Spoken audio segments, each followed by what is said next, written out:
আসসালামালাইকুম। ওয়ালাইকুম আসসালাম। আছেন হুজুর? আলহামদুলিল্লাহ।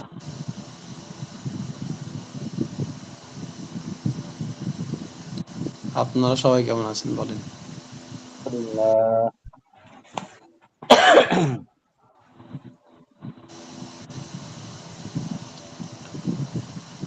সুবহানাল্লাহ।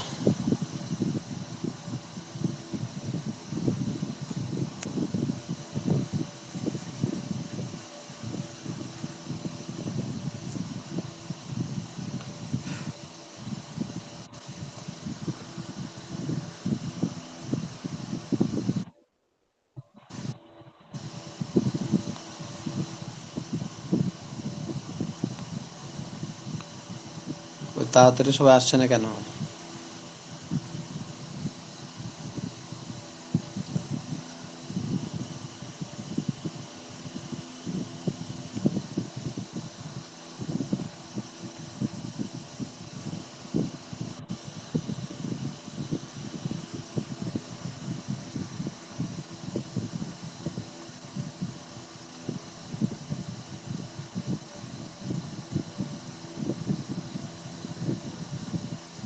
আজ কত নম্বর পৃষ্ঠা থেকে হবে জানো? আজকে 83 নম্বর পৃষ্ঠা থেকে হবে হুজুর। আজকে 30 নম্বর পৃষ্ঠা। হ্যাঁ, অসুস্থ ব্যক্তির নামাজ থেকে। না, অসুস্থ ব্যক্তির নামাজ থেকে সেটাও পুরনো পড়া। আজকে নতুন করে হবে হচ্ছে 85 পৃষ্ঠার প্রশ্নমালা থেকে আর কি নতুন পড়া শুরু হবে। 25 নম্বর পৃষ্ঠার। আচ্ছা, এটা হচ্ছে পৃষ্ঠা নম্বর 83, অসুস্থ ব্যক্তির নামাজ। এখান থেকে হয়েছিল তাই না? জি হুজুর। এখান থেকে 85 নম্বর পৃষ্ঠা প্রশ্নমালা পর্যন্ত হয়েছিল। আলহামদুলিল্লাহ। তাহলে আমরা এখান থেকে একটু রিভাইজ দেওয়ার চেষ্টা করবো এখন। তার আগে আমার স্ক্রিনটা একটু দেখেন তো, দেখা যাচ্ছে কিনা আপনাদের ওখানে।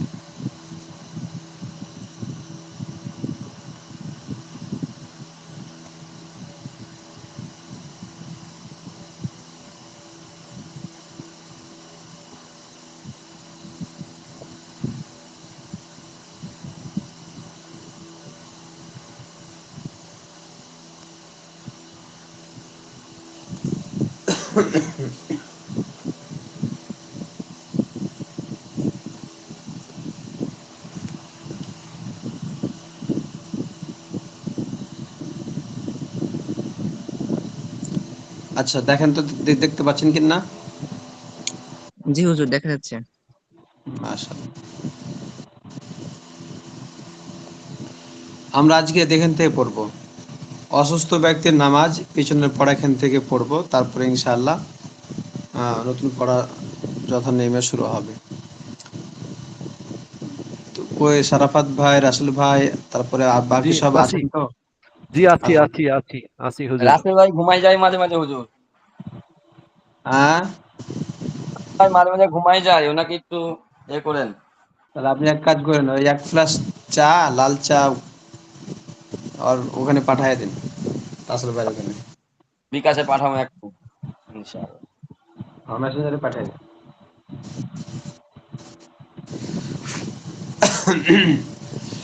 আচ্ছা, তাহলে এখান থেকে শুরু করা যাক। কে পড়তে চান আগে? আগ্রহী আকমল কে ভাই পড়তে? পড়েন আজকে, আকমল ভাইকে দেন হুজুর, আকমল ভাইকে। আকমল ভাই। আলিরাজ ভাইয়ের তো আমি মনে হচ্ছে সারা শব্দ খুব একটা পাই না ইদানিং। হ্যাঁ, অনেকদিন ধরে পাওয়া যাচ্ছে না, কই থাকে আমি বুঝলাম না। হ্যাঁ, আকমাল ভাই মাশাআল্লাহ এখন মোটামুটি অ্যাক্টিভ। আচ্ছা, তারপরে ওই আমি যে তাহলে আলিরাজ। ওকে একটু আলিরাজকে ফোন দিই হুজুর, হ্যাঁ লাইন দিয়ে বাইরে দেখি কি হালো। দেখেন তো নাম্বার আছে না আপনার কাছে? নাম্বার আছে? আপনি খোঁজ খবর নিয়ে দেখেন, ও বাড়িয়ে গেছে। আচ্ছা, এখান থেকে তাহলে শুরু করা যাক। অসুস্থ ব্যক্তির নামাজ, জি হুজুর, শরীয়তের আমি পড়ি। দৃষ্টিতে এখান থেকে, হ্যাঁ পড়েন। অসুস্থ ব্যক্তির নামাজ। শরীয়তের দৃষ্টিতে নামাজের এত গুরুত্ব যে কঠিন অসুখীয় নামাজ তরক করা জায়েজ নয়। তবে শরীয়ত তোমাকে এমন কোনো আদেশ করেনি যা পালন করতে তুমি অক্ষম কিংবা তোমার জন্য কষ্টকর। আল্লাহ বলেছেন, লা ইউকাল্লাফুল্লাহু নাফসান ইল্লা উসআহা। আল্লাহ কোনো মানুষকে তার সাধ্যের অতিরিক্ত আদেশ করেন না। এজন্য শরিয়ত অসুস্থ ব্যক্তির নামাজ আদায়কে সহজ করে দিয়েছে। সুতরাং যদি কেউ অসুস্থতার কারণে দাঁড়াতে না পারে কিংবা দাঁড়ালে অসুস্থ হয়ে পড়ার বা অসুস্থতা বেড়ে যাওয়ার বা আরোগ্য বিলম্বিত হওয়ার আশঙ্কা থাকে কিংবা দাঁড়াতে খুব কষ্ট হয়, মাথা ঘোরায়, এসব অবস্থায় সে বসে রুকু সিজদা করে নামাজ আদায় করতে পারে। বসার ক্ষেত্রেও যেভাবে বসলে আরাম হয় সেভাবেই বসতে পারে। যদি বসতে পারে কিন্তু রুকু সিজদা করতে না পারে তাহলে বসে মাথার ইশারায় রুকু সিজদা আদায় করবে। আর সিজদায় রুকুর চেয়ে মাথা বেশি নিচু করবে, যেন রুকু ও সিজদা আলাদা বোঝা যায়। অন্যথায় নামাজ সহিহ হবে না। যদি বসতেও না পারে তাহলে পা কেবলার দিকে করে চিত হয়ে শুয়ে মাথার ইশারায় রুকু সিজদা করবে। পা দুটো হাঁটু ভেঙে খাড়া রাখা উত্তম। বিনা ওজরে কিবলার দিকে পা চড়িয়ে দেওয়া মাকরুহ। আর নিচে বালিশ দিয়ে মাথাটা একটু উঁচু করে রাখবে, যাতে রুকু সিজদা ইশারা করা সহজ হয় এবং চেহারা কিবলামুখী হয়।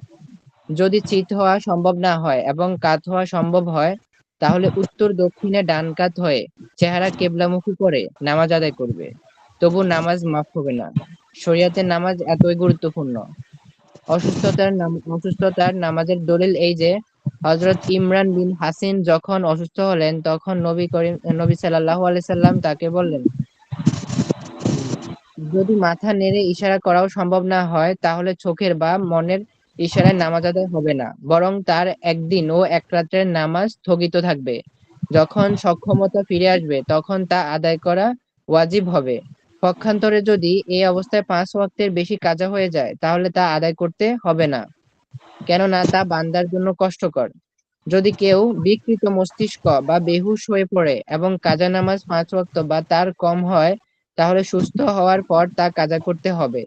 5 ওয়াক্তের বেশি হলে কাজা করতে হবে না। কয়েকটি মাসালা। 1, যদি কোনো কিছুর সাথে হেলান দিয়ে বা কোনো মানুষের সাহায্য নিয়ে দাঁড়ানো সম্ভব হয় আর সে সাহায্য করতে রাজি হয় তাহলে দাঁড়িয়ে নামাজ আদায় করতে হবে। 2, যদি জামাতের জন্য হেঁটে মসজিদে গেলে দাঁড়ানো সম্ভব না হয় তাহলে ঘরেই দাঁড়িয়ে নামাজ পড়বে। 3, নামাজের মাঝে অসুস্থ হয়ে পড়লে নামাজ ভঙ্গ না করে দাঁড়িয়ে বসে শুয়ে যেভাবেই পারে বাকি নামাজ আদায় করবে। 4, যদি বসে রুকু সিজদাকারী ব্যক্তি নামাজের মাঝে সুস্থ হয়ে যায় যদি রুকু সিজদাকারী ব্যক্তি নামাজের মাঝে সুস্থ হয়ে যায় তাহলে বাকি নামাজ সুস্থ ব্যক্তির মতো শেষ করবে। আর যদি বসে বা শুয়ে ইশারায় রুকু সিজদাকারী ব্যক্তি সুস্থ হয়ে যায় তাহলে নামাজ নতুন ভাবে শুরু করবে। 5, চিকিৎসক যদি ওষুধ প্রয়োগ করে 6 ওয়াক্তের বেশি অজ্ঞান করে রাখে তাহলে নামাজ রহিত হয়ে যাবে। এর কম হলে কাজা করতে হবে। 6, যদি নেশা করে বেহুশ হয়ে থাকে তাহলে কাজা নামাজের সংখ্যা যতই হোক মাফ হবে না, বরং তা কাজা করতে হবে। মাশাআল্লাহ। প্রশ্নমালাগুলো দেখেন সবাই। 1 নম্বর হচ্ছে অসুস্থ ব্যক্তি কিভাবে নামাজ আদায় করবে এবং তার প্রমাণ কি? অসুস্থ ব্যক্তি নামাজ আদায় করার ক্ষেত্রে যদি দাঁড়াতে অক্ষম হয় তাহলে বসে, বসে অক্ষম হলে শুয়ে। আর প্রমাণ হচ্ছে মনে হয় এইটা আর কি, যে হযরত ইমরান বিন হাসিন যখন অসুস্থ হয়ে পড়লেন তখন নবী সাল্লাল্লাহু আলাইহি সাল্লাম যে হাদিস এই কথাটা বলছেন আর কি, ওইটা। لا قائما فإن لم يستطع فقاعدا فإن لم يستطع فلي فلعل جنبي توبي إيمانا এই رواه হাদিসটা দলিল। أبو داود এই হাদিসটা দলিল। তারপর হচ্ছে 2 নম্বর, একজন অসুস্থ ব্যক্তি দাঁড়াতে বা বসতে সক্ষম নয়, তা কখন বোঝা যাবে বলে তা কখন বোঝা যাবে বলো।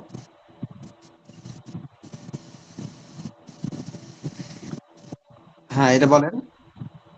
যদি অসুস্থ ব্যক্তি দাঁড়াতে বা বসতে সক্ষম না, দাঁড়ালে তার মাথা ঘুরে যায় বা পড়ে যাওয়ার সম্ভাবনা আছে, বসে থাকলে তার জন্য সমস্যা হয়ে যায়, অসুস্থতা বেড়ে যায়, সে যখন নিজে বুঝতে পারে ওই ব্যক্তির জন্য এটা আর কি বোঝা যায় যে সে ব্যক্তি অসুস্থ। আচ্ছা, 3 নম্বর, একজন অসুস্থ হয়ে একজন মদ খেয়ে 3 দিন অজ্ঞান হয়ে পড়ে থাকলো, আরেক আরেকজনকে চিকিৎসার প্রয়োজনে 3 দিন অজ্ঞান করে রাখা হলো, এদের নামাজের হুকুম কি? যে এই মদ ব্যক্তি খাইতে অসুস্থ হয়ে অজ্ঞান হয়ে পড়ে আছে 3 দিন এবং যে চিকিৎসক রোগীকে অজ্ঞান করে 3 দিন ফেলে রাখছে, এই ব্যক্তিদের জন্য নামাজ রহিত হয়ে গেছে। আর যে ব্যক্তি মদ খেয়ে 3 দিন অজ্ঞান হয়ে পড়ে আছে, ওই ব্যক্তির জ্ঞান ফিরলে তার নামাজ কাজা আদায় করতে হবে। হ্যাঁ, মাশাআল্লাহ। তাহলে অসুস্থতার মদ খেয়ে অজ্ঞান হওয়ার মধ্যে অনেক তারতম্য নামাজের হুকুমের ক্ষেত্রে। যে এটা ইচ্ছাকৃত আর হয়তো অনিচ্ছাকৃত। হ্যাঁ, নামাজের জন্য অসুস্থ ব্যক্তির চিত হয়ে এবং কাত হয়ে শোয়ার সূরাত বলো। চিত হয়ে নামাজে যদি নামাজ যদি পড়তে হয় অসুস্থ তাহলে ব্যক্তি হাঁটু ভাঙতে যদি হবে, হয় হাঁটু কেবলার ভেঙে দিকে পা বসবে। করবে, মাথাটা করবে পূব দিকে, কিন্তু মাথাটা একটু বালিশ দিয়ে দেবে যাতে মাথাটা উঁচু হয়ে যায়। আর পাটা ডাইরেক্ট কিবলামুখী না করে একটু ভেঙে নেবে যাতে একটু হাঁটুটা উঁচু হয়ে থাকে যদি সম্ভব হয়। আর যদি সম্ভব না হলে সমস্যা নাই। আর কাত হয়ে যদি সে নামাজ পড়তে চায় তাহলে উত্তর দিকে মাথা দেবে, দক্ষিণ দিকে পা দেবে, আর কিবলামুখী হয়ে কাত হয়ে শুয়ে হবে। মাশাআল্লাহ। নামাজের মাঝে অসুস্থ হয়ে পড়লে কিংবা অসুস্থ ব্যক্তি নামাজের মাঝে সুস্থ হয়ে গেলে তার কি করণীয়? তো নামাজি ব্যক্তি যদি নামাজের ভেতরে অসুস্থ হয়ে যায় তা দাঁড়িয়ে অবস্থায়, তাহলে সে বসে নামাজ পড়বে। বসে নামাজ পড়ে যদি তার সমস্যা হয়ে যায় তাহলে সে শুয়ে নামাজ পড়ে নেবে। আর যদি অসুস্থ ব্যক্তি নামাজের ভেতরে, যে ব্যক্তি বসে নামাজ পড়ছে, এই ব্যক্তি যদি সুস্থ হয়ে যায় নামাজের ভিতরে, তাহলে সে দাঁড়াইয়া সুস্থ ব্যক্তিদের মতন নামাজ আদায় করবে। আর যে ব্যক্তি ইশারায় নামাজ পড়ছিল, ইশারায় নামাজ পড়ার কারণে সে সুস্থ হয়ে গেছে, তা ওই ব্যক্তি নামাজ ভেঙে দিয়ে আবার নতুন করে নামাজ পড়বে। সকালে নিষেধ করা আছে। 6 নম্বর, 5 নম্বর, নামাজের মাঝে অসুস্থ, এটা তো বলা হলো। 6 নম্বর, অসুস্থতা এত গুরুতর যে মাথার ইশারায় রুকু সিজদা করা সম্ভব হচ্ছে না, এক্ষেত্রে শরীয়তের হুকুম কি? এটা তো এরকম হচ্ছে, চোখের ইশারায় বা মনের ইশারায় নামাজ জায়েজ নাই। মাথা হিলাইয়ে ইশারা করে নামাজ পড়তে হবে। তা যদি ওই ব্যক্তি মাথা ইশারা করে নামাজ পড়তে না পারে, তাহলে সে সুস্থ হওয়া পর্যন্ত অপেক্ষা করবে। যদি 5 ওয়াক্তর আগ মুহূর্তে যদি সে সুস্থ হয়ে যায় তাহলে সমস্ত নামাজ কাজা আদায় করবে। আর যদি 5 ওয়াক্ত থেকে 6 ওয়াক্ত যদি হয়ে যায় তাহলে নামাজগুলো রহিত হয়ে যাবে। মাশাআল্লাহ। আচ্ছা, এখান থেকে কাজা নামাজ পড়া, মানে এখান থেকে শুরু হবে নতুন পড়া। আমরা মোটামুটি কতজন উপস্থিত আছি এখন জানো?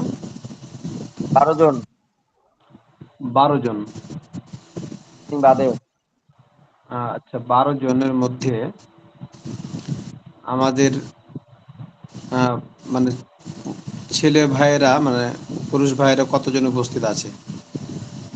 আকমাল ভাই, আরিফ ভাই, আমি, তারপরে হচ্ছে আজিজুর রহমান, তারপরে এদিকে হচ্ছে আব্দুর রহমান, ডাক্তার সাহেব, 5-6 জন আছে। আলিরাজকে তো ডাকলাম, বলে আমি এখন ঢুকছি, বললো না আসে না কে।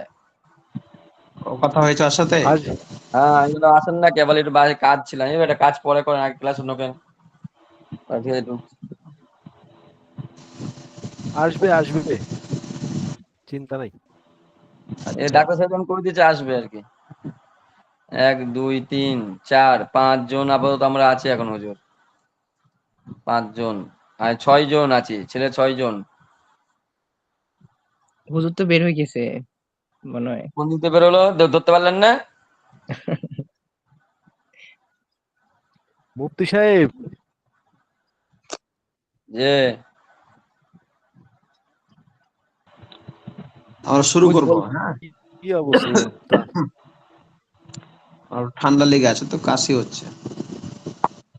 জি আমারও হুজুর আজ 1 সপ্তাহের উপরে ঠান্ডা জ্বর কাশি। ফ্যান একই চাললে ঠান্ডা লাগে, ফ্যান অফ করলে গরম লাগে। এক সপ্তাহ তো আমারও, মানে নামাজের মধ্যে যে কি সমস্যা হচ্ছে, নামাজই ভালো করে পড়তে পারতেছি না লাগছে। আচ্ছা, আমরা শুরু করি।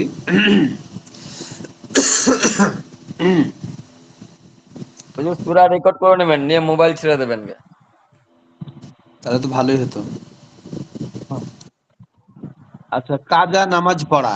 তাহলে কাজা নামাজ পড়া কাকে বলা হয়? যে নামাজগুলো আহ, সময় মতো পড়া হয় না, ছুটে যায়, সেই নামাজটাকে দ্বিতীয়বার পড়ার নাম হচ্ছে কাজা, বা অন্য কোনো সময় যেটা পড়া হয় সেটাকে বলা হয় কাজা নামাজ। আর জোহরেরটা ছুটে কোথায় গেছে, সময় এখন এটা মতো আপনি না যদি পড়ে অন্য সময় অন্য কোনো পড়াটাকেই বলে সময়কে কাজা। কাজা বলে, তাহলে জোহরেরটাকে যদি আমি অন্য কোনো সময় পড়ি, অথবা যে কোনো 5 ওয়াক্তের নামাজ যে কোনো ওই সময়তে না পড়ে অন্য কোনো সময় পড়ি, তাহলে এটাকে বলে কাজা। এখানে বলা হবে সেটা। আচ্ছা, ভালো করে খেয়াল করে সবাই, প্রথমে আদা ও কাজা ও শব্দ দুটির অর্থ জেনে নাও।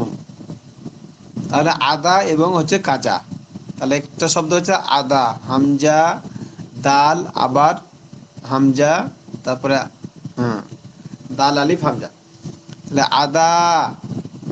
আর ওটা হচ্ছে কাজা, কদা। শব্দ দুটির অর্থ জেনে নাও। প্রথম আসছে আদা, এর অর্থ কোনো আমলকে তার নির্ধারিত সময়ে সম্পন্ন করা। তাহলে আদা কি হলো, অর্থটা হলো যে কোনো আমলকে তার নির্ধারিত সময়ে সম্পন্ন করা।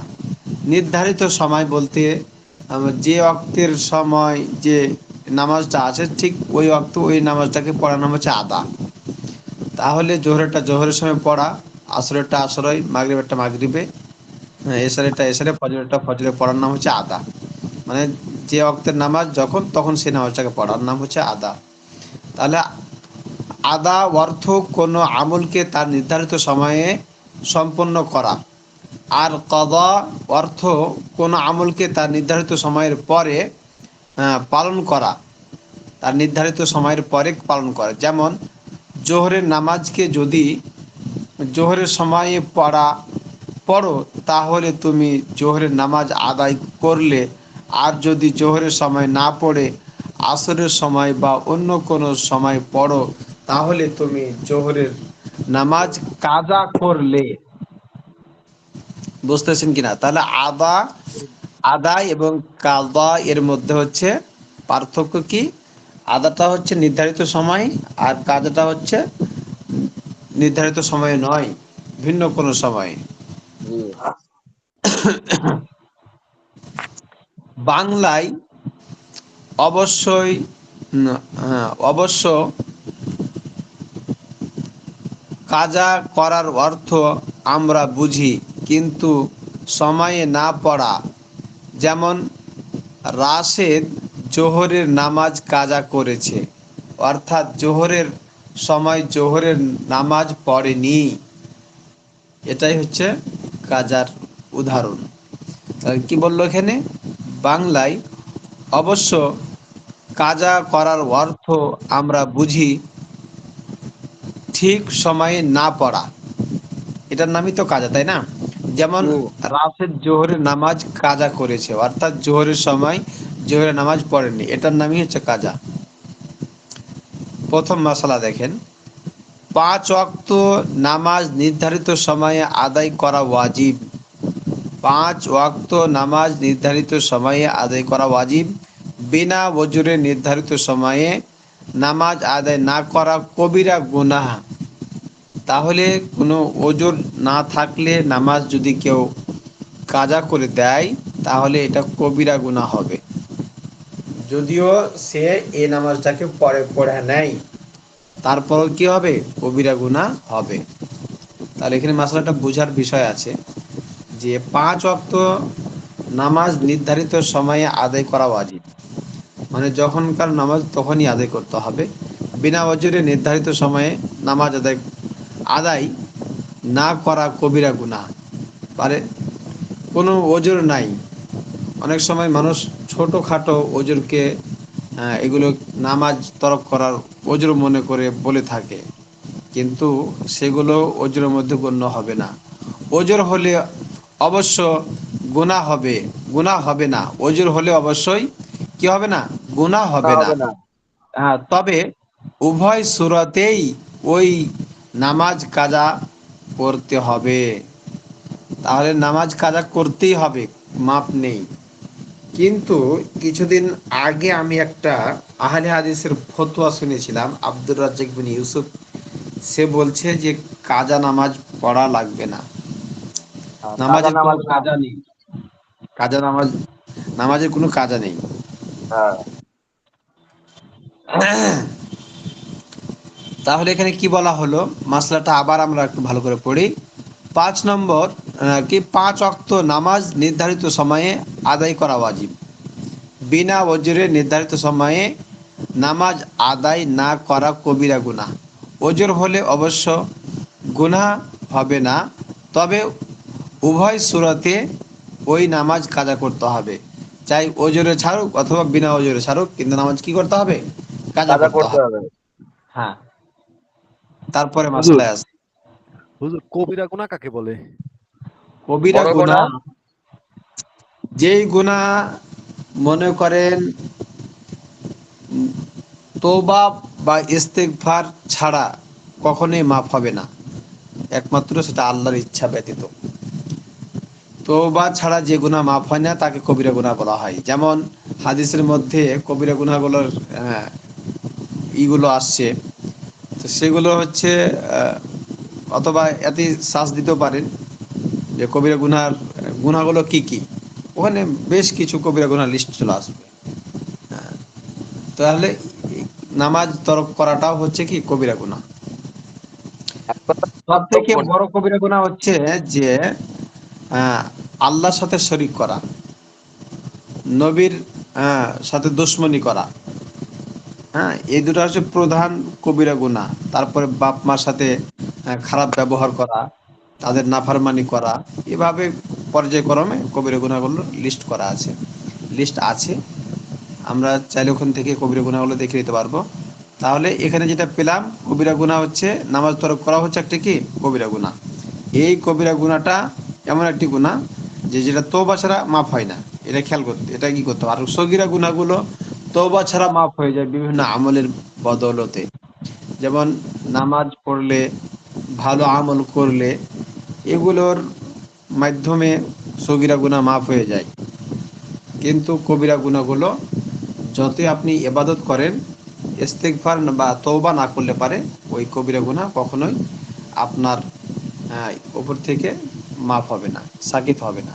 এই জন্য কবিরা গুনার জন্য আল্লাহর কাছে পার্সোনালভাবে তওবা করতে হবে। তাহলে কি পেলাম? হ্যাঁ, তবে উভয় সূরাতে ওই নামাজ কাজা করতে হবে, চাই সে ওজরের কারণে নামাজ ছাড়ুক অথবা বিনা ওজরে ছাড়ুক।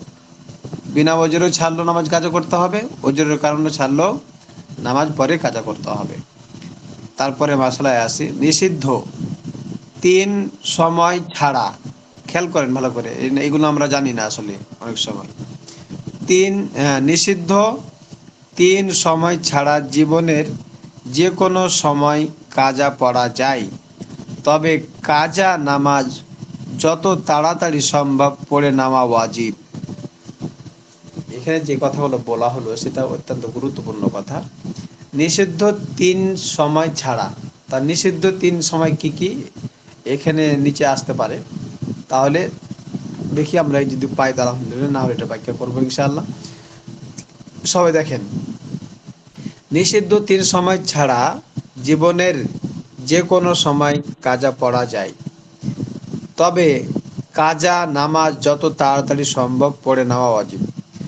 তাহলে কাজা নামাজ বেশি বিলম্ব করতে হবে না। বিলম্ব করলে পারে আবার ওয়াজিব তরক করা গুনাহ হয়ে যাবে। খেয়াল করে, তাড়াতাড়ি পড়া কিন্তু ওয়াজিব, আবার দেরি করলে ওয়াজিব নষ্ট হয়ে যাবে। এই জন্য কাজা নামাজ যত সম্ভব তাড়াতাড়ি পড়তে হবে।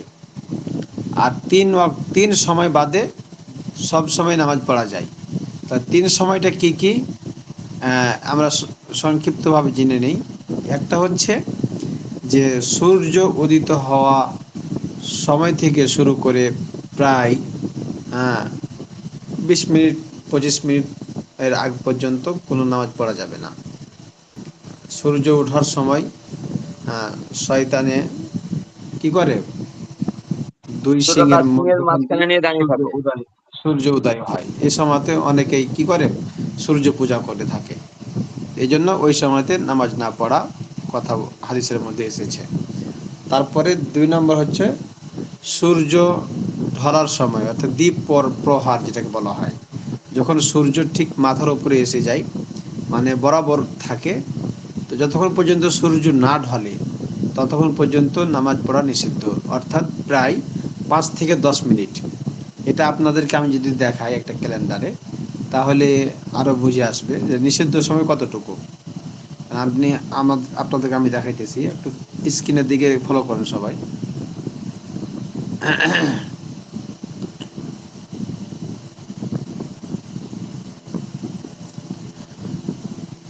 এই যে দেখেন, এখানে লাল কালিতে লেখা আছে, হ্যাঁ, নিচের দিকে নামাজের নিষিদ্ধ সময়।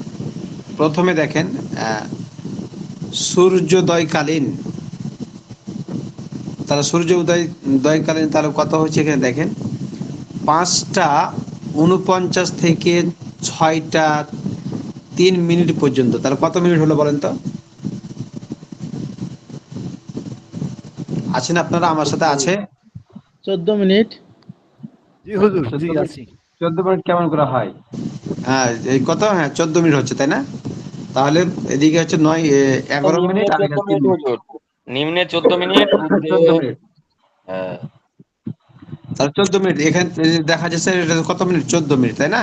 এই যেখানে 5টা 49 থেকে 6টা 3 মিনিট পর্যন্ত, এই 14 মিনিট পর্যন্ত এই এই সময়টুকু হচ্ছে নিষিদ্ধ সময়।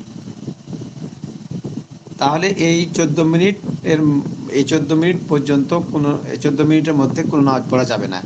সেটা যে কোনো নামাজ হোক না কেন, চাই কাজা হোক, চাই নফল হোক, চাই সুন্নাত হোক, চাই যে কোনো নামাজ হোক না কেন, এই সময়ের মধ্যে, এই নিষিদ্ধ সময়ের মধ্যে কোনো নামাজ পড়া যাবে না। 14 মিনিট দিছে, এটা হচ্ছে খাঁটি আহ, নিষিদ্ধ সময় এটুকু। আরো যদি আমরা এর সাথে 7 মিনিট যোগ করে নেই বা, হ্যাঁ, তাহলে পরে মাকরুহ সময়টা চলে যায়। মাকরুহ সময় বলতে তখন আর কিছুই থাকে না। নামাজের সময়ের মধ্যে কিছু মাকরুহ সময়ও থাকে, তো এই মাকরুহ হুজুর, সময়টা, হ্যাঁ, ওই সূর্য উদয় হইতে 8 মিনিট 19 সেকেন্ড লাগে। ওই ক্ষেত্রে আরো 4-5 মিনিট বৃদ্ধি করে এই সময়টা দেওয়া হয়েছে আর কি, যাতে ইয়ে না থাকে। এটা আচ্ছা, ঠিক আছে। তাহলে আমরা এখানে যে 14 মিনিট আছে, তা আমরা 14 মিনিট এই সময়টাও আমরা নিষিদ্ধ সময় বলে আমরা জানবো এখন থেকে। তারপর দুপুরে দেখেন, দুপুর 12টা 1 থেকে, এখন বর্তমান সময় যেটা আছে 12টা 1 থেকে 12টা 6, 5 মিনিট দিছে এখানে। তারপরে সূর্য অস্তকালীন, যখন সূর্য ডুবে যায় 6টা 7 থেকে 6টা 22, তাহলে কত মিনিট হচ্ছে? 14 মিনিট। আর 14 মিনিট কত মিনিট? 15 মিনিট হচ্ছে। তাহলে এই 15 মিনিট সময় কোনো নামাজ পড়া যাবে না। এইগুলো হচ্ছে নিষিদ্ধ সময়। এই তা নিষিদ্ধ আসরের সময়, নামাজটা পড়া যাবে হুজুর, ওই ওই দিনের আসরের নামাজটা পড়া যাবে। হ্যাঁ, ওইটা তো ভিন্ন মশালা। তাহলে ওই দিনে যদি কেউ আসরের নামাজ না পড়ে, তাহলে পারে তখন এই নামাজটা ওই সময়ের মধ্যে হলেও পড়তে পারবে। তাহলে নিষিদ্ধ সময় আমরা পেলাম 3 টাইম বাদে, বাদ বাকি সব সময় কাজা হোক, কবে তারপরে কারে যে দিলেন? কোনো নামাজ আমাদের হোক তো না এখন কেন, সব নামাজ পাঁচটা পড়তে পারবে। 5টা 39 মনে হয় অক্ত শেষ হচ্ছে আমাদের এখানে, 5টা 39। আপনাদের ওখানে আপনাদের ওখানে, কয়টায়? আমাদের এখানে আহ, কোন নামাজের? দিনে মানে আপনাদের ওখানে কি 20 মিনিট ডিফারেন্স? এই 10 আপনাদের মিনিট আপনাদের ওখানে কি ই কত? দশ সূর্য 5টা মিনিট উদয়? পার্থক্য 39, হুজুর। আপনার 10 মিনিট ডিফারেন্স, 10 মিনিট ডিফারেন্স আপনাদের ওখানে। আপনাদের ওখানে ফজর, ফজর কততে শুরু? ফজর শুরু হয়, টাইমটা ভুলে গেলাম তো, মনে হয় 18 এরকম কত কিছু তো হবে মনে হয়। আমাদের এখানে যে ফজর দেখেন, ফজর 4টা 31 শুরু। আচ্ছা, 31। 4টা 31 ফজর রক্ত হচ্ছে, 4টা 31, আর শেষ হচ্ছে 5টা 48, মানে সূর্য উদয় হবে আর কি। আচ্ছা, 5টা 5টা 39 সূর্য উদয়। 39, হুম, আমাদের এখানে 48 5টা 48। মানে তার আপনার মানে 10 মিনিট মতন আর কি ডিফারেন্স। বুঝতে হয়, 9 মিনিট, বুঝতে হয়। 9 মিনিট। হুম। হুজুর, আমাদের 4টা 24 ঢাকায়, আর হলো 5টা 40। ঢাকায়? ওই ঢাকারই তো এটা নিয়ম বলছি আমি, আমি একবার বরিশালের নিয়ম করিলাম মনু।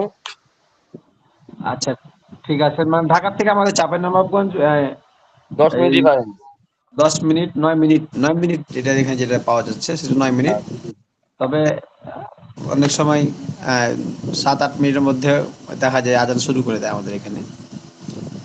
ওই ইত্যাদি খিদা লাগে তো রোজা রাখে ওই জন্য দিতে আগে। আচ্ছা ঠিক আছে, আলহামদুলিল্লাহ। তারপরে আসি ফজর, ফরজ। আচ্ছা, এখান থেকে ফরজ নামাজের কাজা পড়া ফরজ। দেখেন, ফরজ নামাজের কাজা পড়া ফরজ এবং ওয়াজিব নামাজের কাজা পড়া ওয়াজিব। সুন্নাত ও নফল নামাজের কাজা নেই। দেখেন, আমরা এর আগে একটা মাসলা পেয়েছিলাম, যেটা এই কিতাব থেকেই গিয়েছে আর কি। সুন্নাত ও নফল নামাজের কাজা নেই, তবে এখানে মাসলাটা বলে দিচ্ছে পুরোটাই। তবে ফজরের সুন্নাত ফজরের সঙ্গে কাজা হলে এবং জাওয়ালের আগে পড়লে সুন্নাতের ও কাজা পড়তে হবে। বিষয়টা হয়তো আপনারা অনেকে বুঝেননি, আমি বুঝিয়ে দিচ্ছি। তাহলে প্রথমে তো স্পষ্ট হলো যে ফরজ নামাজের কাজা পড়া ফরজ, ওয়াজিব নামাজের কাজা পড়া ওয়াজিব। এই দুটো তো স্পষ্ট। ওয়াজিব নামাজের, বেতন নামাজের যদি কাজা হয়ে যায় তাহলে এটা কাজা করতে হবে, ওয়াজিব। আর ফরজ তো কাজা হলে পড়বেই। কিন্তু সুন্নাত আর কি আসলো, নফল নামাজের কাজা নেই। তবে ফজরের সুন্নাত ফজরের সঙ্গে কাজা হলে এবং জাওয়ালের আগে পড়লে সুন্নাতের ও কাজা পড়তে হবে। এখন জাওয়ালের আগে মানে তো যেটা বলা সূর্য ঢোলাকে বলা হয় জাওয়াল, হ্যাঁ। এই যে তাহলে 12টা 1 এখন 12টা 1। হ্যাঁ, 12টা 1 মিনিট এর আগ পর্যন্ত যদি কেউ ফজরের নামাজ পড়তে চায়, কাজা পড়তে চায়, মনে করেন যে ফজরের সময় পড়তে পারেনি, কিন্তু এখন সে দিনের বেলায় জাওয়ালের আগ পর্যন্ত পড়তে চায়, তাহলে এক্ষেত্রে সুন্নাতের কাজাটা করবে। মানে সুন্নাতও পড়বে, আবার ফজরের ফরজ নামাজও পড়বে। আর যদি জাওয়ালের পরে পড়ে তখন আর সুন্নাত পড়ার প্রয়োজন নেই, যেহেতু সুন্নাতের কাজা নেই। তবে দেখেন, তবে ফজরের সঙ্গে কাজা হলে এবং জাওয়ালের আগে পড়লে সুন্নাতের ও কাজা পড়তে হবে। জাওয়ালের পরে পড়লে সুন্নাতের কাজা পড়া যাবে না। জাওয়ালের পরে অর্থাৎ যদি এই জাওয়াল অর্থাৎ 12টা 1-এর পরে জোহর রক্ত ঢুকে গেছে, এখন মনে করেন 12টা 5-এ বা 6-6-এ, তারপরে 12টা জোহর রক্তে যদি আপনি ফজরের নামাজটা পড়তে চান কাজা, তাহলে এক্ষেত্রে আর সুন্নত পড়তে পারবেন না, শুধু ফরজটা পড়তে পারবেন। তদ্রূপ শুধু ফজরের সুন্নাত কাজা হলে তার কাজা পড়া যাবে না। মনে করেন যে কেউ ফজরের সময় নামাজ পড়তে এসে দেখছেন জামাত শুরু হয়ে গেছে, তো তাড়াহুড়া করে সে জামাতে চলে গেছে, সুন্নাত পড়েনি, তাহলে এই সুন্নাতের আর কাজা নেই। এই সুন্নাতের কি নাই, জাওয়ালের আগে পড়ুক পরে পড়ুক কখনো কি নাই, কাজা নেই। এটা হানাফি মাযহাবের মাসালা। বা অথবা তারপরে সময় একদম শেষ, ওই সময় কেউ ফরজ ওটা পড়ে নিয়েছে, অথবা আর কাজা পড়তে পারবে। হ্যাঁ, অথবা সূর্য উঠবে এরকম টাইম চলে আসছে, তাড়াহুড়া করে শুধু ফরজটা পড়েছে, সুন্নাত পড়তে পারেনি, তাহলে সেই ক্ষেত্রে আর সুন্নাতের কাজে নেই। তারপরে দেখেন, নফল শুরু করার পর ভেঙে ফেললে তার কাজা পড়া ওয়াজিব। দেখেন, ভালো করে খেয়াল করেন। নফল নামাজ কেউ শুরু করেছিল, কিন্তু পড়তে পড়তে মধ্যখানে কেউ নামাজটা ভেঙে ফেললো, তাহলে এই নফল নামাজটাকে আবার দ্বিতীয়বার পড়তে হবে, এটা তার জন্য ওয়াজিব। বুঝতে পেরেছেন কিনা? তা নামাজ, হ্যাঁ, নফল নামাজ ভাঙা যাবে, কিন্তু কাজা করাটা ওয়াজিব। ঠিক তদ্রূপ রোজার ক্ষেত্রেও যদি কেউ নফল রোজা রাখতে চায়, আর রাখতে রাখতে যদি কি করে এই নফল রোজা কেউ ভেঙে দেয়, তাহলে এই নফল রোজাটাকেই কাজা করতে হবে, এটা তার জন্য ওয়াজিব। আর কিন্তু তো হুজুর ভাঙাটা, আরেকটা এখানে বোঝার বিষয়, যদি হ্যাঁ, মনে করেন আমি নফল পড়ছিলাম, ওই ইশরাকের সময় মনে করেন ইশরাকের নামাজ পড়ছিলাম, তা ইশরাকের নামাজটার সময় ওযু ভেঙে গেছে। এখন তো ইশরাকের নামাজ ওটাকে তো কাজা আদায় করতে হবে ওয়াজিব। তো এখন আমি তো শুধু এই ইশরাকটাই শুধু পড়বো, এটা তার কাজা নিয়ত করতে হবে না, শুধু ইশরাকের যেমন নিয়ত ছিল ওরকম নিয়মে নিয়ত নামাজ পড়লেই তো হয়ে যাবে, তাই না? হ্যাঁ, হ্যাঁ, হ্যাঁ, নফল নামাজে কোনো কাজা নিয়ত করতে হয় না, কিন্তু নামাজটা পুনরায় দৌড়াতে হয় আর কি। হ্যাঁ। আর যদি আচ্ছা, অক্ত ওভার হয়ে যায়, মনে করেন ইশাকেটা ওভার হয়ে গিয়ে আমি পড়ছি আসরের যদি সময়, ওয়াক্ত পার হয়ে যায় সেটা তো কাজা হলো, কিন্তু ওয়াক্ত যদি একটু পার না কাজা হয় করতে সেটা তো হবে। কাজা হবে না। জি জি। হুম, ওয়াক্ত না পার হলে কাজা হবে না। আর ওয়াক্ত যদি থাকে তাহলে তো মনে করেন যে ফের দ্বিতীয়বার পড়বে। আর যদি ওয়াক্ত পার হয়ে গেছে তাহলে তাহলে তখন এটাকে কাজা করবে। কাজা পড়াটা তার জন্য ওয়াজিব। জি। আচ্ছা, তাহলে এই পর্যন্ত হলো না? আমাদের আহ, তারতিব দিবেন। শুধু ফজরের সুন্নত কাজা হলে তার কাজা পড়া যাবে না, এখান থেকে হয়েছে। তারপরে নফল শুরু করার পরে ভেঙে ফেললে তার কাজা পড়া ওয়াজিব। তারপর নামাজের তারতিব, নামাজের তারতিব অর্থাৎ নামাজ এর তারতিব বলতে কি বুঝায়, মানে ধারাবাহিকতা, পরস্পর যেটার পরে যেটা আছে ঠিক সেটার পরে সেটাই আদায় করা, এটাকে বলা হয় তারতিব। মানে আগেরটা আগে পরেরটা পরে, বা পরেরটা আগে আগেরটা পরে, এরকমটাকে তারতিব বলা হয় না, বরং তারতিব পরিপন্থী বলা হয়। আর তারতিব বলা হয় যে যেটা আগে আছে সেটা আগে করতে হবে, তারপরে যেটা আছে সেটা করতে হবে, মানে আগেরটা আগে পরেরটা পরে, ধারাবাহিক সিরিয়াল। ভাবে সিরিয়াল মেনটেন করে পড়াটার নাম হচ্ছে তারতিব। তাহলে নামাজের তারতিব, ওয়াক্তিয়া ও কাজা নামাজের মাঝে তারতিব রক্ষা করা ওয়াজিব। দেখেন, ওয়াক্তিয়া ও কাজা নামাজের মাঝে তারতিব রক্ষা করা ওয়াজিব। সুতরাং ফজরের কাজা না পড়ে জোহরের জোহর আদায় করা জায়েজ হবে না। ভালো করে খেয়াল করে। সুতরাং ফজরের কাজা না পড়ে জোহর আদায় করা জায়েজ হবে না।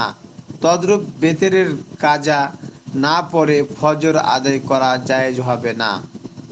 এই কথাটা দেখেন, মানে মানে তারতিব যাতে আপনার রক্ষাটা থাকে, বা তারতিব যাতে আপনার কোনো রকম ভাবে নষ্ট না হয়, মানে আপনি যে মুসল্লি, আপনি যে নামাজি, এটা কতটুকু গুরুত্ব বোঝাচ্ছে এখানে, যে আপনার ধারাবাহিকতা ভাবে আপনি নামাজ পড়ে আসছেন, যাতে করে এই ধারাবাহিকতাটা মানে আপনার পর্তন না হয়ে যায়, ছিন্ন না হয়ে যায়। কারণে হুজুর আমরা এটা মাপ আছে দুই কারণে। এক হ্যাঁ, কারণ হচ্ছে যদি জামাত দাঁড়াইয়া যায় আচ্ছা, তাহলে আর ওগুলো কাজা আশেপাশে পড়বে না। ওগুলো নিয়ে এখানে আলোচনা করেন না, মানে ওখানে ঢোকালে পরে অনেকে বুঝতে সমস্যা হবে এই মশালা, ওটা আমরা পরে বলবো ইনশাআল্লাহ। তাহলে ওয়াক্তিয়া ও কাজা নামাজের মাঝে তারতিব রক্ষা করা কি আছে ওয়াজিব। যেমন মনে করেন কারো ফজর নামাজ ছুটে গেছে, তাহলে এখন এই যে মধ্যখানে তার একটা নামাজের মিস হয়ে গেছে, তাহলে এই মিস্টেক নামাজটা তারতিবটা রক্ষা করতে হলে তাকে জোহরের আগে কাজাটা পড়ে নিতে হবে, তাহলে পরে তারতিবটা তার কি থাকলো, ঠিক থাকলো।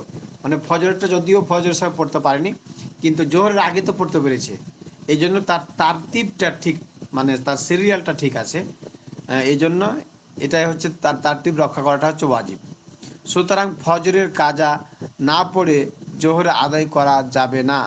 তদ্রূপ বেতেরের কাজা না পড়ে ফজর আদায় করা জায়েজ হবে না।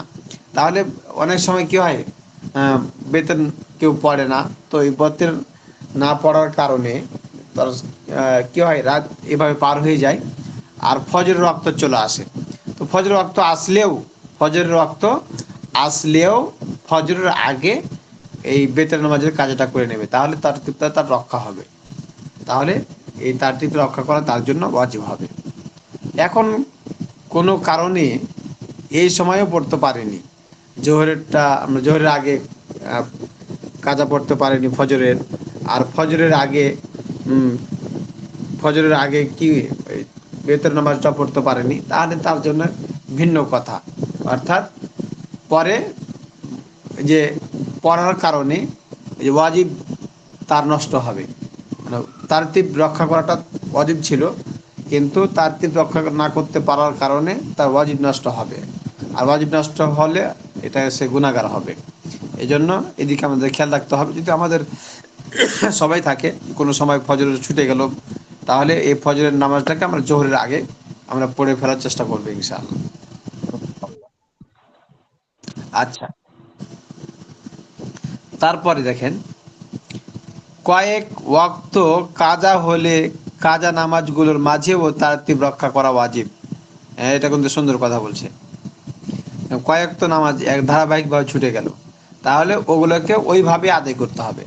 আগে মনে করেন যে ফজর ছুটলো, জোহর ছুটলো, আসর ছুটলো, তাহলে যখন কাজা পড়বো তখন আগে জোহরেরটা, তারপরে ফজরেরটা, তারপরে জোহরেরটা, তারপরে আসরটা, এভাবে আমরা কাজা আদায় করব।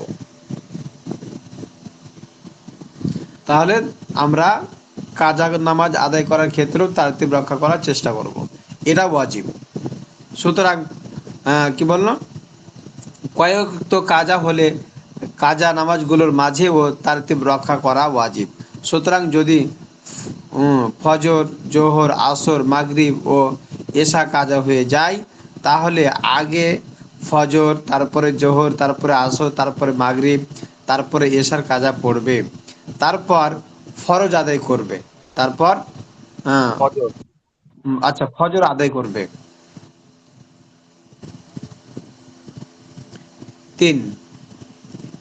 3, কারণে যে কোনো একটি কারণ ঘটলে 3 কারণের তাহলে কি বলো, 3 কারণের যে কোনো একটি কারণ ঘটলে তারতিবের উজুব রহিত হয়ে যায়। মানে কি বললো এখানে, 3টি কারণের যে কোনো একটি কারণ যদি ঘটে তাহলে তারতিবের উজুব রহিত হয়ে যায়, অর্থাৎ তারতিব মতো যে নামাজ পড়তে হবে, তাহলে এই তারতিবটা তার আর থাকবে না, মানে তারতিব রক্ষা করা তার জন্য আর ওয়াজিব না। তার 3 কারণ কি কি এখানে বলা হবে। তাহলে আবার আমরা এই মশালাটা বুঝি। 3 কারণে যে কোনো একটি কারণ ঘটলে তারতিবের উজুব রহিত হয়ে যায়, তাহলে 3টা কারণে যে কোনো একটা কারণ যদি তার মধ্যে পাওয়া যায়, তাহলে এই একটা কারণের কারণে তার ধারাবাহিকতা বজায় রক্ষা করা, এটা তার জন্য আর ওয়াজিব থাকবে না। 1, সময় এত সংকীর্ণ হয়ে পড়া যে কাজা নামাজ পড়তে গেলে ওয়াক্তিয়া নামাজ কাজা হয়ে যাবে। তাহলে এখানে একটা কারণ কি পাওয়া গেল, যে সময় এত ছোট বা সংকীর্ণ হয়ে পড়া যে কাজা নামাজ পড়তে গেলে ওয়াক্তিয়া নামাজ কাজা হয়ে যাবে।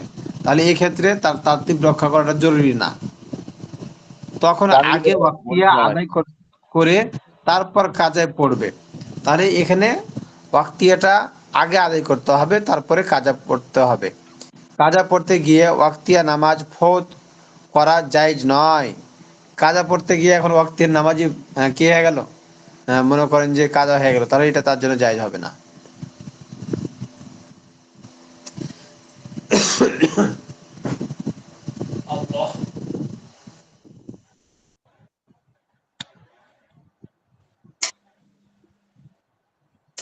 তাহলে কাজা নামাজ আদায় করতে গিয়ে ওয়াক্তের নামাজ কাজা করা যাবে না। 2 নম্বর, কাজা নামাজের কথা ভুলে গিয়ে ওয়াক্তিয়া আদায় করা। কাজা নামাজের কথা ভুলে গিয়ে ওয়াক্তিয়া নামাজ আদায় করা, এই ক্ষেত্রে ওয়াক্তিয়া আদায় হয়ে যাবে। এই ক্ষেত্রে কি হবে, ওয়াক্তিয়া নামাজটা আদায় হয়ে যাবে। 3 নম্বর, বিতির ছাড়াই কাজা নামাজের সংখ্যা 5-এর বেশি হয়ে যাওয়া। বিতির ছাড়াই কাজা নামাজের সংখ্যা কয় হয়ে যাওয়া, 5-এর অধিক হয়ে যাওয়া। এটা যদি 5-এর অধিক হয়ে যায়, তাহলে 5 ওয়াক্তের অধিক নামাজ কাজা হয়ে গেছে বেতের ছাড়াই, তাহলে সেই ক্ষেত্রে আর তার তারতিব ঠিক রাখাটা ওয়াজিব না। তখন যেটা খুশি আগে পড়তে পারবে, কিন্তু নিয়াত করতে হবে আমি জোহরের পড়ছি অথবা আসরের পড়ছি অথবা মাগরিবের পড়ছি, এরকম একটা নিয়াত করে কি করবে, নামাজটা পড়বে। তাহলে এখানে 3টাই পাওয়া গেল। সুবহানাল্লাহ। 3 হচ্ছে বিতির ছাড়াই কাজা নামাজের সংখ্যা 5-এর বেশি হয়ে যাওয়া, তখন তারতিবের উজুব রহিত হয়ে যাবে, অর্থাৎ কাজাগুলো পড়ার আগেই ওয়াক্তিয়া পড়া যাবে এবং কাজা নামাজও তারতিব ছাড়াই পড়া যাবে।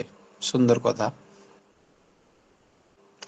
তারপর দেখেন, কাজা নামাজের সংখ্যা যখন কমে আসবে তখন দ্বিতীয়বার তারতিব ফিরে আসবে না।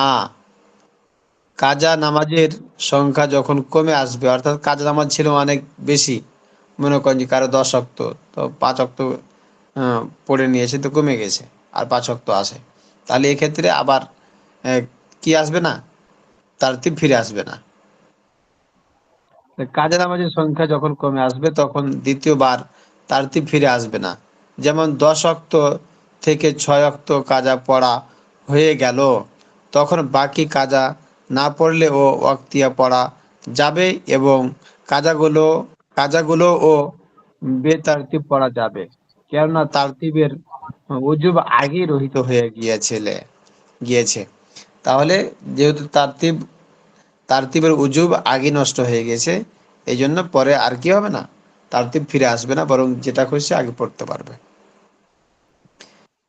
তারপর দেখেন, কাজা নামাজের সংখ্যা যদি কম হয় এবং মনে রাখা সম্ভব হয়, তাহলে কাজা পড়া সময় নির্দিষ্ট করে নিয়াত করতে হবে যে অমুক দিনের অমুক ওয়াক্তের নামাজের কাজা পড়ছি। এটা কিন্তু ভালো করে বুঝেন। কাজা নামাজের সংখ্যা যদি কম হয়, মানে দুই এক ওয়াক্ত নামাজ বাদ গেছে, 2 ওয়াক্ত বা 3 ওয়াক্ত বাদ গেছে, মনে বা করেন যে কাজা দুই নামাজ বাদ একদিনের গেছে, হ্যাঁ বা দুই দুই একদিনে, একদিনের মনে করেন যে কারোর মঙ্গলবারের নামাজ পুরোটাই মিস চলে গেছে, তার তো মনে থাকবে 2 দিন পরেও বা 3 দিন পরেও তার মনে আছে যে আমার মঙ্গলবারের নামাজ এই কয়েকটা নামাজ বাদ চলে গেছে, তাহলে সে নিয়াত করবে এভাবে যে আমি মঙ্গলবারের জোহরের নামাজের কাজা করছি, আমি মঙ্গলবারের আসরের নামাজের কাজা করছি, এভাবে সে নিয়াত করবে। কাজা নামাজের সংখ্যা যদি কম হয় এবং মনে রাখা সম্ভব হয়, তাহলে কাজা পড়ার সময় নির্দিষ্ট করে নিয়াত করতে হবে যে অমুক দিনের অমুক ওয়াক্তের নামাজের কাজা পড়ছি।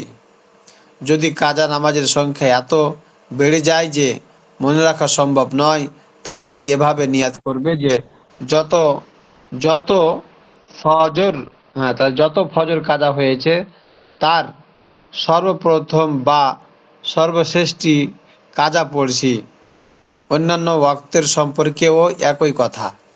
তাহলে যত ফজর কাজা হয়েছে তার সর্বপ্রথম বা সর্বশ্রেষ্ঠী কাজা পড়ছি, অন্যান্য ওয়াক্তের সম্পর্কেও সম্পর্কেও একই কথা। মানে তাহলে এরকম আর এখানে কি যেটা বলা যে হলো, ফজরের সময় আল্লাহ আমি সর্বপ্রথম ফজরের কাজা পড়ছি, জোহর পড়ার সময় বলতে হবে আল্লাহ আমি সর্বপ্রথম জোহরের কাজা পড়ছি, সর্বপ্রথম প্রথমেই বলে থাকতে হবে। আর হ্যাঁ যদি আমি লাস্ট দিক দিয়ে পড়ে যাই তাহলে বলতে হবে আল্লাহ আমি ফজরের সর্বশেষ কাজা নামাজ আদায় করছি, বা জোহরের সর্বশেষ কাজা নামাজ আদায় করছি, আসরের সর্বশেষ কাজা, এরকম আর কি। শেষেরটা। জি। ওই কথাটা হলো এরকম যে আমি ফজরের প্রথম নামাজটা প্রথম দিনের বা আগের নামাজটা পড়ছি, তার যদি শেষ এইভাবে দিক থেকে আপনার শুরু শেষ করি হওয়া তাহলে পর্যন্ত আগেই থাকবে, শেষ হওয়া পর্যন্ত আগেই থাকবে। আগে থাকবে, তাহলে পর্যায়ক্রমে নামাজটা তার হয়ে যাচ্ছে। আচ্ছা, যদি কাজা নামাজের সংখ্যা এত বেড়ে যায় যে মনে রাখা সম্ভব নয়, তাহলে এভাবে নিয়াত করবে যে যত ফজর কাজা হয়েছে তার সর্বপ্রথমটা বা সর্বশ্রেষ্ঠীর কাজা পড়ছি, অন্যান্য ওয়াক্ত সম্পর্কেও একই কথা। কত বাজে? এখন টাইম আছে হুজুর, মাসালাটা হ্যাঁ, পড়ে ফেলেন, এটি পড়ে মাসালা ফেলি। বেশি নাই। কয়েকটি মাসআলা, নফল নামাজ ও অন্যান্য নফল ইবাদতের পরিবর্তে কাজা নামাজ পড়া অধিক উত্তম। নফল নামাজ ও অন্যান্য নফল ইবাদতের পরিবর্তে কাজা নামাজ পড়া অধিক উত্তম। তাহলে নফল নামাজ পড়ার থেকে কাজা নামাজ পড়া অধিক উত্তম, তা কাজা পড়তে হবে যদি কাজা থাকে। অবশ্যই সুন্নাতে মুআক্কাদা এবং যে সকল নামাজের কথা হাদিস শরীফে এসেছে সেগুলো পড়া যায়, যেমন তাহিয়াতুল অজু, তাহিয়াতুল মসজিদ ও চাস্তের নামাজ। তারপর 2 নম্বর, ফরজ নামাজ সময়মতো আদায় না করার ওজর হলো শত্রুর এমন প্রচণ্ড হামলা হওয়া যে দাঁড়িয়ে বসে ও চলা অবস্থায় কোনোভাবেই নামাজ আদায় করা সম্ভব হচ্ছে না, এমনকি কেবলামুখী না হয়েও আদায় করা সম্ভব হচ্ছে না। এগুলো হচ্ছে ওজর। হ্যাঁ, খ, অসুস্থতার কারণে মাথার ইশারায় ও রুকু সিজদা করা সম্ভব না হওয়া। তাহলে এই যে আগে এই কথাগুলো গিয়েছে, তাহলে এখানে যেটা পাওয়া গেলো খ নম্বরে, যে মাথার ইশারায় যদি না হয় সেক্ষেত্রে নামাজ কাজা করতে পারবে। গ, অভিজ্ঞ মুসলিম ডাক্তারের এমন আশঙ্কা প্রকাশ করা যে নামাজের জন্য নড়াচড়ায় অসুস্থতা বেড়ে যাবে, তাহলে মুসলিম অভিজ্ঞ ডাক্তার যদি হয় তাহলে তার কথা অনুযায়ী কি করা যাবে, নামাজ কাজা করা যাবে। কাজা যে করা যাবে। হ্যাঁ, অসুস্থতার কারণে যদি আরো যদি অসুস্থতা বেড়ে যায় এরকম আশঙ্কা থাকে, আর মুসলিম ডাক্তার অভিজ্ঞ ডাক্তার যদি কি করে এরকম তাকে পরামর্শ দেয়, তাহলে নামাজ কাজা করতে পারবে। 3, এক ওয়াক্ত নামাজ কাজা হওয়ার পর যদি মনে থাকা সত্ত্বেও এবং সময় থাকা সত্ত্বেও তা কাজা করার আগে এক দুই রাকাতের বা এক দুই করে 5 ওয়াক্ত নামাজ আদায় করে ফেলে, তাহলে 5 ওয়াক্তের ফরজ স্থগিত থাকবে। যদি এ অবস্থায় পঞ্চম ওয়াক্ত শেষ হয়ে যায় তাহলে 5 ওয়াক্তের ফরজ আদায় হয়ে যাবে এবং তারতিব রহিত হয়ে যাবে। এটা আবার পড়ি আমরা। 3 নম্বরটা হচ্ছে এক ওয়াক্ত নামাজ কাজা হওয়ার পর, এক ওয়াক্ত নামাজ কাজা হওয়ার পর যদি মনে থাকা সত্ত্বেও এবং সময় থাকা সত্ত্বেও তা কাজা করার আগে এক এক দুই করে 5 ওয়াক্ত নামাজ আদায় করে ফেলে, তাহলে 5 ওয়াক্তের ফরজ স্থগিত থাকবে। যদি এই অবস্থায় পঞ্চম ওয়াক্ত শেষ হয়ে যায় তাহলে 5 ওয়াক্তের ফরজ আদায় হয়ে যাবে এবং তারতিব রহিত হয়ে যাবে। এখানে যে কথাটা বলা হলো সেটা হচ্ছে যে মানে তারতিব কতক্ষণ পর্যন্ত থাকবে, যতক্ষণ পর্যন্ত 5 ওয়াক্ত নামাজ শেষ না হয়ে যায়, মানে ফরজটা স্থগিত থাকবে আপনার। এই জন্য তারতিব কি বলে, কাজা নামাজটাকে যদি আপনি 1 ওয়াক্ত 2 ওয়াক্ত 3 ওয়াক্ত 4 ওয়াক্ত 5 ওয়াক্ত যদি হয়ে যায়, 5 ওয়াক্ত পর্যন্ত আপনার এই 5 ওয়াক্ত নামাজের ফরজটা স্থগিত থাকে। নামাজ পড়বেন ঠিকই, কিন্তু এটা মানে কেমন জানি ঝুলে থাকবে যতক্ষণ পর্যন্ত ওই ওয়াক্তে নামাজটা না পড়বেন, কাজা নামাজটা। আর 6 ওয়াক্ত হয়ে গেলে তখন আর কি থাকবে না, তরতিবটা থাকবে না, বরং তরতিবটা স্থগিত হয়ে যাবে। তাহলে 5 ওয়াক্ত পর্যন্ত আপনার কাজা নামাজটা না পড়া হলে পারে এই 5 ওয়াক্ত ফরজ নামাজের কেমন জানি তার ফরজটা লটকে থাকবে, ঝুলে থাকবে যতক্ষণ পর্যন্ত কাজা নামাজটা না পড়া হবে। আর বরং যখন 6 ওয়াক্ত হয়ে যায় তখন আর কি থাকবে না, এই 5 ওয়াক্ত ফরজটা আর লটকে থাকবে না, বরং সেটা তারতিবটা তার কি হয়ে যাবে, তার তারতিবটা উঠে যাবে তার জিম্মাই থেকে। এজন্য পারতপক্ষে নামাজ কাজা হয়ে গেলে আরেক অক্ত, যে অক্ত নামাজ পড়তে পারতেছি এই অক্তের শুরুতে যদি পারা যায় তা আলহামদুলিল্লাহ পড়ে ফেলতে হবে।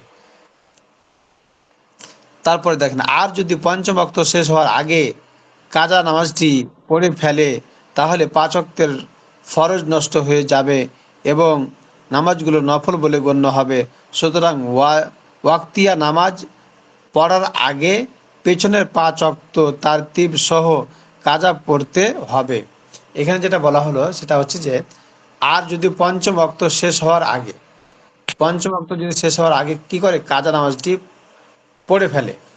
5 ওয়াক্ত নামাজের 5 ওয়াক্ত নামাজ শেষ হওয়ার আগে যদি কি করা হয়, কাজা নামাজটি পড়ে ফেলা হয়, তাহলে 5 ওয়াক্তের ফরজ নষ্ট হয়ে যাবে এবং নামাজগুলো নফল বলে গণ্য হবে। সুতরাং ওয়াক্তিয়া নামাজ পড়ার আগে পিছনের 5 ওয়াক্ত নামাজ তারতিব সহ কাজা পড়তে হবে। তাহলে আমরা যেটা এখানে বুঝতে পারলাম সেটা হচ্ছে যে কাজা নামাজটার কারণে আমাদের এই ফরজ নামাজগুলো বিনষ্ট হচ্ছে। এজন্য কাজা নামাজটাকে কি করতে হবে, আমাদেরকে তারতিব মতো আদায় করতে হবে। জন্য এই নামাজগুলোও যাতে আমার কি না হয়, নষ্ট না হয়ে যায়, এই জন্য আমাদেরকে এই কি করতে হবে, কাজা নামাজের কারণে এই নামাজগুলোকে ঝুলিয়ে রাখতে হবে না, বরং এই নামাজগুলো যাতে হয়ে যায় এই জন্য কাজা নামাজটাকে আমাদেরকে ঠিক মতো পড়তে হবে। আর এই যেমন আমরা মাসলাটা হুজুর এখানে একটা বোঝার জন্য বলি, কারণ ফজরের কাজা হয়েছে, হ্যাঁ জোহরে পড়া হলো না গাফলতির কারণে, ভুলে গেলে তো ভুলের মশলা তো আলাদা গেছে ওখানে 3 কারণ। হ্যাঁ, 3 এখন কারণ দেখতে পাবেন। গাফলিতি করে আহ, জোহরের সময় পড়লাম না, তা জোহরের হ্যাঁ, নামাজটা থাকলো ঝুলে স্থগিত। আসরে তারপর পড়লাম না, আসরটা স্থগিত। আপাতত ঝুলে থাকলো। মাগরিবে পড়লাম না, মাগরিবে স্থগিত। হ্যাঁ, ঈশাও পড়লাম না, ঈশাও স্থগিত। হ্যাঁ, ফজরের সময় পড়লাম না, ফজর স্থগিত। এখন যদি ফজরে না পড়ে তারপর দিন জোহরে পড়ি, তাহলে এই হ্যাঁ, 5 ওয়াক্ত নামাজ কি তাহলে নষ্ট হয়ে যাবে, আবার নতুন করে পড়তে হবে। এখানে যেটা বলতেছে এই 5 ওয়াক্তের নামাজ ফরজ নষ্ট হয়ে যাবে। এখানে যেটা বলছে আর কি, আহ, এখানে যেটা বলা হচ্ছে যে আর যদি 5 ওয়াক্ত শেষ হওয়ার আগে, 5 ওয়াক্ত শেষ হওয়ার আগে কাজা পড়ে ফেলে তাহলে 5 ওয়াক্তের নামাজ 5 ওয়াক্তর আগে সেই যেটা বলি আগে 5 ওয়াক্ত আচ্ছা শেষ আচ্ছা নয়, আচ্ছা এখানে হচ্ছে 5 ওয়াক্ত। পরিষ্কার যদি 5 ওয়াক্তর হ্যাঁ, আগে যদি মনে করেন এ, ফজরের ফরজটা আদায় করলো আসরের সময় বা মাগরিবের সময় বা ঈশার সময়, তাহলে হ্যাঁ, এই 4 ওয়াক্তের নামাজ নষ্ট হয়ে যাবে, আবার পড়তে হবে নতুন করে। আর যদি হ্যাঁ, একবারে ওই ফজর পার হয়ে গিয়ে যদি পড়া হয় মানে তারপর দিন জোহরে গিয়ে, তাহলে এই তাহলে নামাজগুলো সমস্যা নেই, হয়ে যাবে। তাহলে সমস্যা হবে না। এই হ্যাঁ জন্য কাজী নামাজটাকে, এই যে একটা মাসলা পাবেন আপনারা বেহেশতের জোরে পাবেন এটা, যে জি। এখানে হয়তো নাও আসতে পারে বা আসতেও পারে নিচের দিকে, মানে আপনার যদি কাজা হয়ে যায়, আর কাজা নামাজটা যদি মনে করেন যে, মনে করেন ফজরের নামাজ কাজা হয়ে গেছে, হ্যাঁ এই মাসলা বেহেশতে জোরে আসবে, এটা আপনার এই মাসলাটাই কিন্তু এখানে একটু পেচিদা করে দেওয়া আছে, এই জন্য আমাদের বুঝতে সমস্যা হচ্ছে। ওখানে যেটা আসবে মাসলাটা, সেটা হচ্ছে যে কারো ফজরের নামাজ কাজা হয়ে গেছে, এখন ঘটনাক্রমে আপনি জোহরের আগে আগে পড়তে পারেননি, তাহলে এই নামাজটা আপনি পড়বেন কখন? আপনার ওই জন্য ফজরে গিয়ে তারপর দিন ফজরের উত্তম পরে হলো যে তার পরের দিন, পার অর্থাৎ হয়ে জোহর যাবে, আসর যাবে, মাগরিব যাবে, এশা যাবে, আবার ফজর যাবে, আবার আপনি তখন জোহরের মানে 6 ওয়াক্ত নামাজ পড়ার পরে, অর্থাৎ জোহরের পরে আপনি এই নামাজটা পড়তে পারবেন, মানে এই এই। নামাজটা পড়লে ওই নামাজগুলো আর হ্যাঁ, রহিত হবে না। আর ওই এর রহিত হবে। মাঝখানে যদি কেউ পড়ে ফেলে তার নামাজগুলোকে আবার দৌড়াতে হবে। হ্যাঁ, হ্যাঁ, এখানে এটা বলা হচ্ছে এই মাসলাটা যে 6 ওয়াক্তের পরে নামাজটা পড়বে, কয় ওয়াক্তের পরে? 5 ওয়াক্তের আগে 6 ওয়াক্তের না, পরে। 5 ওয়াক্তের আগে না, 6 ওয়াক্তের পরে, তাহলে পরে আপনার এই নামাজগুলো কি হবে না, আর নষ্ট হবে না। তাহলে এখান থেকেই থাক, এই প্রশ্নমালা থেকে। ঠিক আছে ঠিক আছে। একটু ভালো করে জাযাকাল্লাহু পড়ুন, মাসলাগুলো খাইর। একটু একটু আছে, প্যাচ লাগা আছে, তো কয়েকবার পড়লে ইনশাল্লাহ প্যাচ লাগাগুলো ছুটে যাবে ইনশাল্লাহ। আমরা জি জি। এইগুলো ভালো করে পড়তে না থাকি সহজ ভাবেই ইনশাল্লাহ। আছে, শুধু একটু মন দিয়ে পড়লেই হয়েছে। হ্যাঁ, তো এগুলো না পারলে মুফতি পড়লেই সাহেব তো আছে। হবে, না পড়লে তার হবে না, পড়তে হবে। পড়তে জি। হবে, কখনো কখনো দুই একটা মাসলা এরকম আসতে পারে যেগুলো হয়তো একটু বুঝে আসবে না, তো কয়েকবার পড়লে ইনশাল্লাহ ওগুলো সহজ হয়ে যাবে, তো আমরা আর পড়তে যেগুলো থাকি বুঝে না ইনশাল্লাহ। আসে দরকার পড়ে টিক মেরে রেখে দেওয়া, ক্লাসের সময় ওইটা হ্যাঁ, হাল করে নেওয়া। হ্যাঁ, ওটা আবার যেটা বুঝে আসবে না ওটা আমরা ইনশাল্লাহ পরবর্তী দিনে বা আহ, যখন সময় পাওয়া যায় এটা আমরা ইনশাল্লাহ বুঝে নেব। তো ঠিক আছে ইনশাল্লাহ, সবাই ভালোভাবে পড়েন, সবাই হুম। ভালোভাবে মোতালা করেন, ইনশাল্লাহ আমাদের জটিলতা সব দূর হয়ে যাবে। ঠিক আছে, ভালো থাকেন, সুস্থ থাকেন, আসসালামু আলাইকুম রহমতুল্লাহ। ওয়ালাইকুম ওয়ালাইকুম আসসালাম। আসসালাম। এই আলিরাজ ভাই ভাগছে দেখছো, আলিরাজ ভাই ভাগছে। এই আরিফ কি গেছে গা গরু চড়ে গরু কিনতে নাকি? আরিফ খান। আরিফ কি আসছে আজকে? হ্যাঁ আসছে ওই যে, আসসালামু আলাইকুম। আছি ওই আছি যে তো ইনশাআল্লাহ। ইয়েতে ফেনীতে, তারপরে হচ্ছে কুমিল্লাতে যে গরুগুলো ভেসে ভেসে গেল, সব তো আপনার গোয়ালে গিয়ে উঠছে, ওইগুলো কি গুনে গুনে ঠিকঠাক করে দড়িতে বেঁধে রাখছেন? আরে ভাই সব কক্সবাজার চলে গেছে, কক্সবাজার মরা মরা। তা আপনি করে ধরে উঠে রাখতে পারলেন না? সব তাহলে চিটাগাং হয়ে গেছে, তাহলে চিটাগাং হয়ে গেলে তো আলিরাজও কিছু পেতো কয়েকটা। এগুলা চিটাগাং হইয়া কোন দিকে গেছে আল্লাহ পাকি ভালো জানে। ওইটা আপনি ধরে রাখবেন, একটু জাল জাল দিয়ে দড়ি টড়ি নিয়ে গিয়ে একটু ধরে রাখবেন না কয়েকটা। বুদ্ধিটা যদি আগে দিতেন তাহলে কাজে লাগাইতে পারতাম। এটা ভুলে গেছে, ডাক্তার সাহেবকে নিয়ে এটা যেতে ভালো হতো আপনার। এটাই তো বললাম, যদি একটু বুদ্ধিটা আগে দিতেন তাহলে ভালো হতো। হ্যাঁ, আর ওটা যদি আমার ভুল হয়ে যেত, ডাক্তার সাহেব সহ যদি যেতেন, অসুস্থ মসুস্থ হলে ইঞ্জেকশন মিশন দিয়ে ডাক্তার সাহেব সব ঠিকঠাক করে নিয়ে আসতো। ভুল হয়ে গেছে গা। উনি তো চোখের ডাক্তার, উনি তো চোখের ডাক্তার, ইয়া নাকি দাঁতের ডাক্তার? ডাক্তার তো, চোখ হোক আর মুখ হোক আর যাই হোক, ডাক্তার তো। যাক আল্লাহ ভরসা। আচ্ছা তো ভালো বিদায় থাকেন, নিলাম। আসি।